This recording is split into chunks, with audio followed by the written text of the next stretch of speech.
So mga tol, matapos nga po mag-announce ng treasure boxing promotion ng laban ni General Casimero versus Yukinori Ugoni ng Japan na magaganap na sa October 12 sa Ariake Arena, Japan.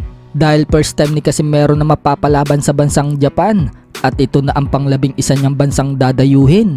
At syempre, nasa Japan din ang sikat ngayon na si Monster Naoya Inoue.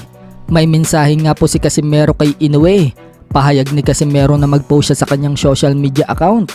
Inoue, manood ka sa labang ko sa October 12 kahit sa bakura mo paggaganapin.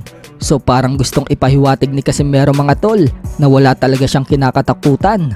Kahit pa sa bansa ng kalaban niya siya dadayo. Alam naman po ng karamihan mga tol na main target talaga ni Casimero itong si Inoue. Kaya nasabi ni Casimero yan dahil malaki ang posibilidad na maglaban sila ni Naoya Inoue next year.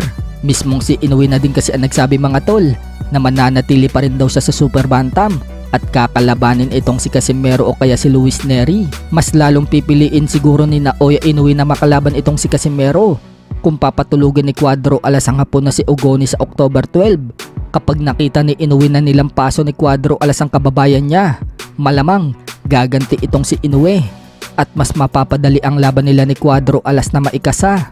Yan nga po ang hinihintay ng lahat ng mga Pinoy fans, ang magkasagupa itong si Casimero at Inoue. May mga gusto kasi makakita mga tol na mga fans ni Casimero na patulugin niya itong si Inoue.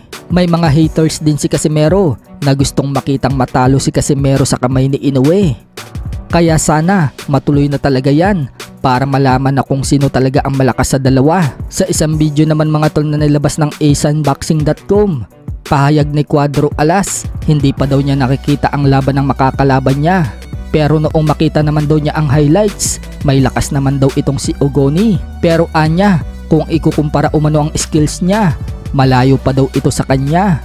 Pero sa skill na para sa MOA, layo lang siya. Banat naman ni Ugoni mga tol, alam daw niyang malakas si Cuadro Alas. Pero kung iniisip daw nito na wala daw siyang magagawa, nagkakamali daw si Casimero.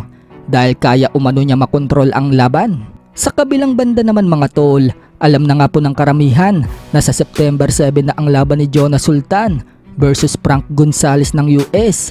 Pero ang original dapat na makakalaban ni Jonas Sultan ay itong si Saul Sanchez.